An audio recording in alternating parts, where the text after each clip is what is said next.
Hello বন্ধুরা, শুভ দুপুর। রোজকার জয়শ্রীতে সবাইকে জানাই দুপুরবেলার শুভেচ্ছা। যাই হোক, আজকে একটা লাঞ্চের থালি নিয়ে চলে এসেছি। প্রথমেই রেখেছি গরম গরম ভাত, সঙ্গে আজকে স্যালাডে সেরকম কিছু ছিল না, তাই একটু লেবু আর একটা কাঁচা লঙ্কা। লাল শাক ভাজা, সবাই তো দেখতেই পেলে। লাল শাক ভাজা একটু চিংড়ি মাছ নারকেল দিয়ে করেছিলাম, আর পাতলা করে মুসুরির ডাল, সঙ্গে বাঁধাকপি আলুর তরকারি আর চিংড়ি মাছ ভাতে। তা আজকের মেনুটা কেমন লাগলো এটা কিন্তু আমার অবশ্যই জানতে হবে। তোমরা আমাকে একটু একটু জানিও। ভালো লাগলে অবশ্যই লাইক, শেয়ার, কমেন্ট আর চ্যানেলটিকে সাবস্ক্রাইব করে একটু পাশে থেকো।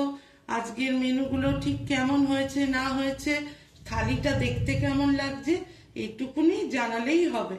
ঠিক আছে, তাহলে আজ যাই, আবার দেখা হবে আরেকদিন। টাটা।